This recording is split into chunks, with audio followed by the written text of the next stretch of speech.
संसारी मामले में अपने से नीचे देखना चाहिए और ईश्वरीय मामले में अपने से ऊपर को देखना चाहिए। ये दो सिद्धांत। अपने से नीचे देखेगा तो अशांत नहीं होगा। हमारे दो आंख है, कितने बेचारे सूद आंख, वो जीवन कैसे बिता रहे हैं। हमको 2 टाइम खाना मिलता है, करोड़ों आदमी हमारी इंडिया में ऐसे हैं जिनको 2 टाइम सूखी रोटी नहीं मिलती है। हमारे पास ये है, ये करोड़ों आदमियों के पास नहीं है। कितनी चीजें हर एक के पास ऐसी हैं कि उनसे नीचे करोड़ों लोग हैं। अब वो इस बात को लेकर फील करें कि वो तो हमसे आगे, तो तुमसे नीचे वाले जो है वो तुम्हारे लिए सोचेंगे ना कि तुमसे आगे हो। तो संसार में अपने से नीचे देखे तो कोई अशांत न हो, भगवान की कृपा पर बलिहार जाए। और अपने से आगे देखे पारमार्थिक मामले में, ये इतनी साधना करता है, इतनी शरणागति है इसकी, इतनी सेवा करता है, मैं क्यों नहीं करता, कब करूंगा, अब मरने के बाद करूंगा, ये फील करे तो आगे बढ़ेगा। और अगर अपने से नीचे देखेगा, अरे ये तो बिल्कुल नहीं करता, हम तो इतना करते हैं, हो गया बनता रहा, वो आगे नहीं बढ़ सकते।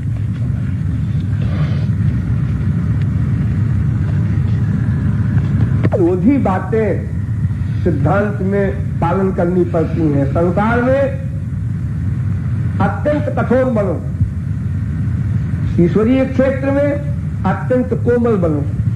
अब देखिए 2 विरोधी बातें हो गई, मां मर गई, बाप मर गया, बेटा मर गया, संसार धन नष्ट हो गया। कठोर बनो, फीलिंग न होने पावे, खबरदार। और ईश्वरीय क्षेत्र में हृदय कोमल करो, पिघलाओ।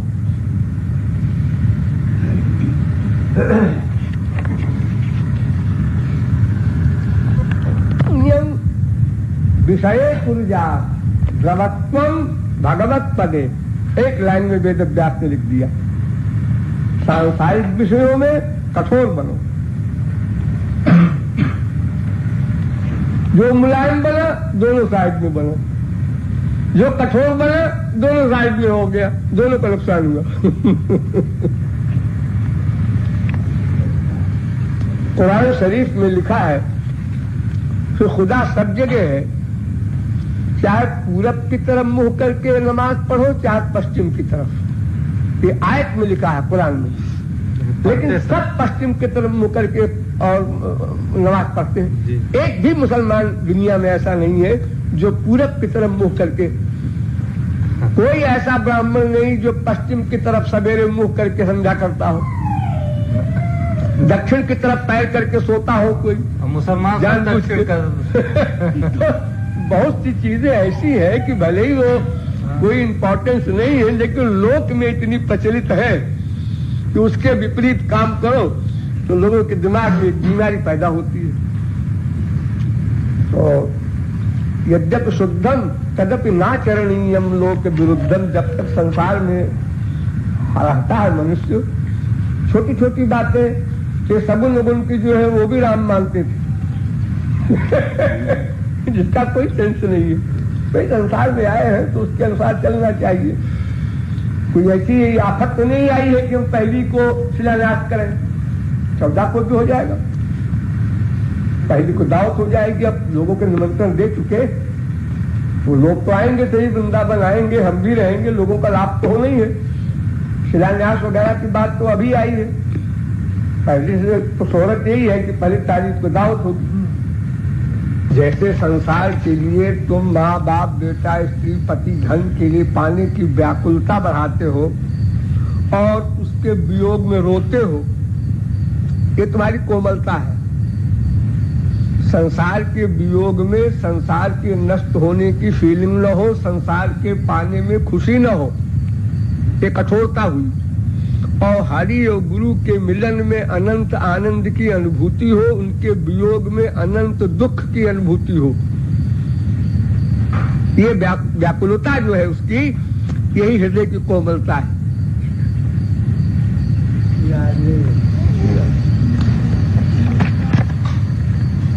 कि हृदय एक ऐसा बर्तन है जैसे लाह होती है, तो लाह जो होती है वो टेम्परेचर से पिघलती है।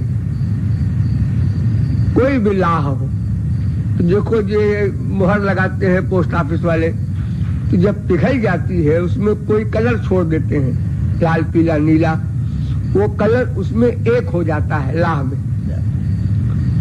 पिघलने के बाद जितनी अधिक पिघलेगी लाह उतनी अधिक उसमें रंग एक हो जाएगा। ऐसे ये हृदय है, चाहे संसार के लिए पिघले और चाहे भगवान के लिए पिघले, जिसके लिए पिघलेगा उसी का फल मिल जाएगा, वो अंतःकरण में समा जाएगा, उसी का रिएक्शन हो जाएगा। माँ बाप बेटा स्त्री पति धन कोई चीज हो, तो अगर संसार के वियोग में संसार की फीलिंग हुई हमको दुख की, तो संसार के लिए पिघल गया। और अगर हरि गुरु के लिए फीलिंग हुई तो उनके लिए पिघल गया। तो जिसके लिए पिघला उसी का फल मिलेगा। शुद्ध वस्तु के लिए पिघला तो हृदय में शुद्ध वस्तु आई और हृदय शुद्ध हुआ। अगर गंदी वस्तु के लिए, मायाबद्ध वस्तु के लिए पिघला तो मायाबद्ध का फल मिला और गंदा हो गया हृदय। ये है द्रवत्वम भगवत पदे।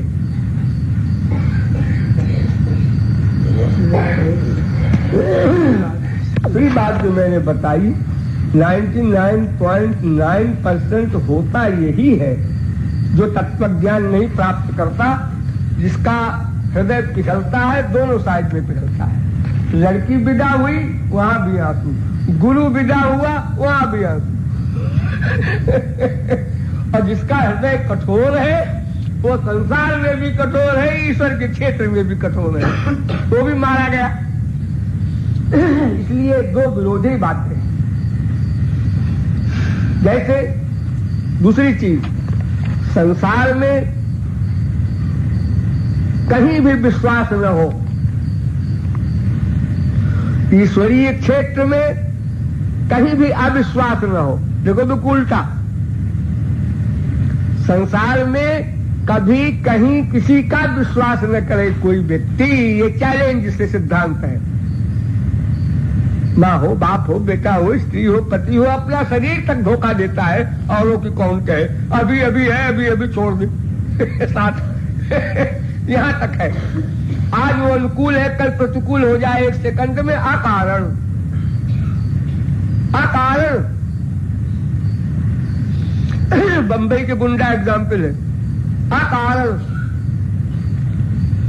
तो संसार में किसी का विश्वास न करे, ये हमारा पक्का दोष, ये हमारा पक्का विश्वासपात, एकदम गलत, 10% गलत। जब उसकी बुद्धि ही 3 गुण में बदल रही है तो उसका विश्वास क्या करते हो?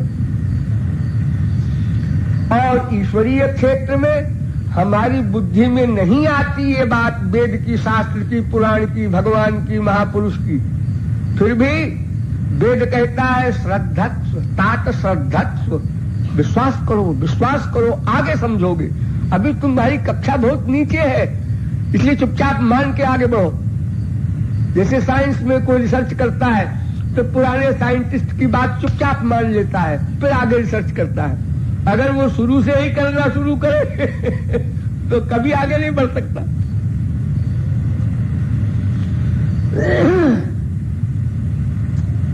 इसलिए बहुत सावधान होकर के तत्वज्ञान को सदा साथ रख करके चलेगा, तभी काम बनेगा। तत्विस्मरणात् भेकीवत। जैसे हम खाना खाते हैं, कंकड़ आ गया, अब गाली भी बक रहा है, बीबी को सब कुछ हो रहा है, कंकड़ को निकाल के बाहर किया। वो सावधान है कि पेट में खराब चीज न जाए, हानिकर हो जाएगी शरीर को। अब आत्मा में खराब चीज जा रही है, लापरवाह है। हम संसार से जो प्यार करते हैं या संसार के लिए तड़पते हैं या उसके पाने पर सुखी होते हैं, ये हमारा जो अटैचमेंट है, इससे अंतःकरण गंदा होता जा रहा है।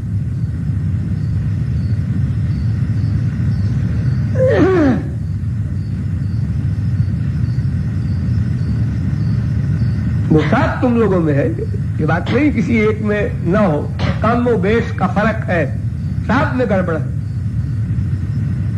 ये हमारी बीबी है, ये हमारा बेटा है, ये हमारी माँ है, ये हमारा पैसा है, ये हमारी चीज है, ये जो ममता बनी हुई है उसमें ममत्व की बुद्धि, यही सब गड़बड़ है। इसका विश्वास कर रहे हैं हम लोग कि एक भी चीज न तुम्हारी है न तुमको विश्वास करना है, पहले ही छोड़ दो। तुलसीदास ने बड़ा सुंदर कहा है कि अंतः तो ही तजेंगे पामर, तू न तजे अब ही ते।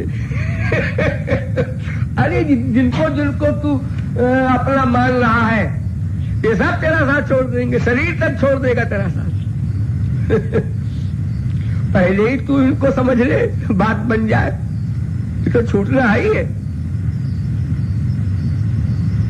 ऐसी फीलिंग हो जाएगी, उसी क्षण भगवत प्राप्ति हो जाएगी। बुद्धि का इतना बड़ा अहंकार है कि पराकाष्ठा है।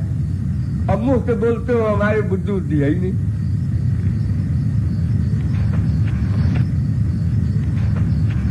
अहंकार बुद्धि का सबको है, अंगूठा छाप को भी है, यही तो आश्चर्य है। यही निकल जाए तो फिर क्या रह जाए। छोटी सी बात में जो तुम लोग आपस में बहस करने लगते हो लोग किसी बात पर, नहीं ऐसा है, नहीं ऐसा है, ये क्यों होता है? ये केवल अहंकार से होता है। जिस सब्जेक्ट को नहीं जानते हो वहां भी बोल पड़ते हो सब लोग। पॉलिटिक्स का विषय छिड़ जाए, चाहे कोई विषय छिड़ जाए, नहीं ऐसा है। जैसे उस दिन चूल्हे की बात छिड़ गई, नहीं ऐसे धुआं नहीं निकलेगा। अब ये भी तो कह सकते थे कि मैं सर्वज्ञ नहीं हूं भाई, इसलिए मैं करेक्ट नहीं बता सकता। लेकिन वो बुद्धि का अहंकार जो है वो अपने को नीचे नहीं करने देता कि हाँ भाई हमसे गलती हो गई। बहस पर बहस, बहस पर बहस हो। नहीं, अगर ये तस्तरी में ना हो नक्काशा तो वो महंगी मिलेगी। अच्छा है?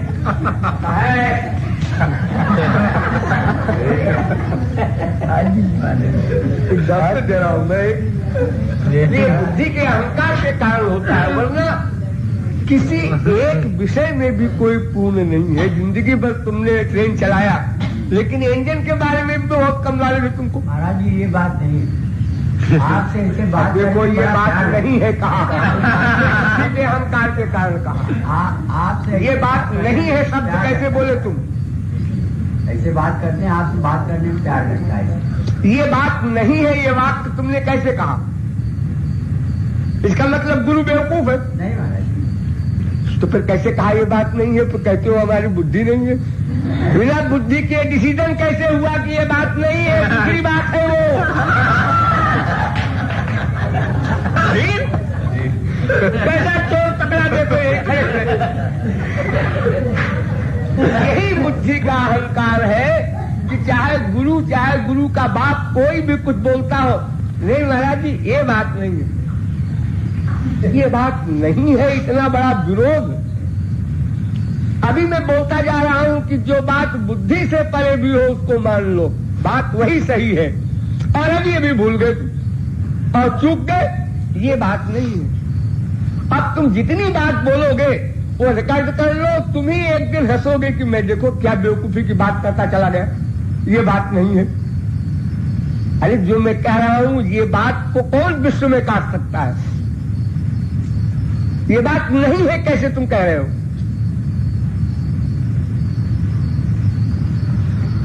देखो वाल्मीकि को मरा मरा कहने के लिए गुरुजी ने कहा, मरा मरा कहने के लिए, और ये कहा जब तक मैं लौट के ना आऊं ऐसे बोलते रहना। शिष्य ने यह भी नहीं पूछा आप कब तक आएंगे। ये है बुद्धि का समर्पण, पूछने का अधिकार नहीं। और ये कहना कि ये बात नहीं है, ये तो घोर विरोध है। ये तो बहुत बड़ी गलती है, मामूली गलती नहीं। अरे भाई ये तो बड़ी सीधी सी बात है, सब में देहाभिमान बुद्धि का अभिमान है, इसलिए हर आदमी बहस करता है, वरना बहस करने का कोई सवाल ही नहीं।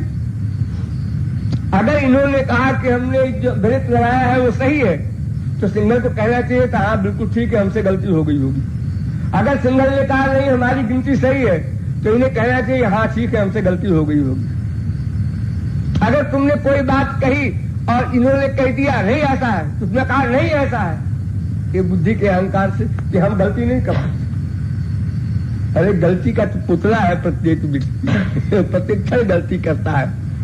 तो किस समय की बात के लिए या काम के लिए चैलेंज कर सकता है कि हमने गलती नहीं की।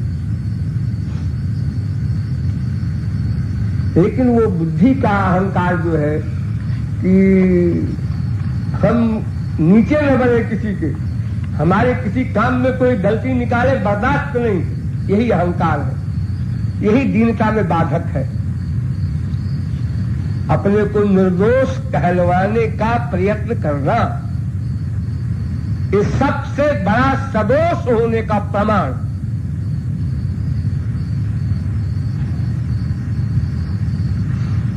और ये तो तुम लोग 4 अक्षर पढ़े लिखे हो, ये जो घसियारे हैं घोर अंगूठा छाप, वो भी नहीं मानते अपने को मूर्ख लग जाते हैं, वो भी ऐसे बोलेंगे नहीं महाराज जी ये बात नहीं है। ये सुनते सुनते मेरे कान पक गए। सारे भारत में वो चाहे बेपढ़ा लिखा हो, चाहे विद्वान हो, चाहे सत्संग बहुत किए हैं, बहुत लेक्चर सुने, ये प्रचारक लोग जो रोज समझा रहे हैं लोगों को, ये भी ऐसे बोल देते हैं नहीं महाराज जी ये बात नहीं है। क्यों?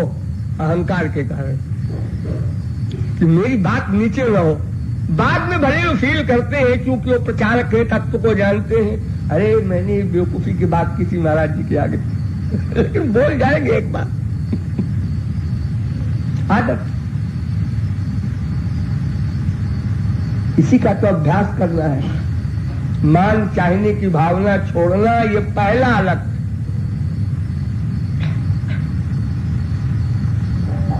अब जिंदगी भर तो हम लोगों ने यही अभ्यास किया, अपने को अच्छा कहलवाने का, मान प्रतिष्ठा पाने का, इसी में जिंदगी वैसा एनर्जी वेस्ट किया। तरह तरह के वाक्य बोल के लोगों को नीचा दिखाना, अपने को ऊंचा रखना, यही तो किया ही हमने। उसी का अभ्यास पड़ा हुआ है, वही गुरु को भगवान क्या करता है। यही बात मैं बार बार बोल रहा हूं कि वहां ऐसा होना है, यहां ऐसा होना है दोनों जगह एक व्यवहार नहीं चलेगा। और ये क्योंकि अभ्यास है इसलिए चल पड़ता है, बिना सोचे विचारे निकल पड़ता है तुरंत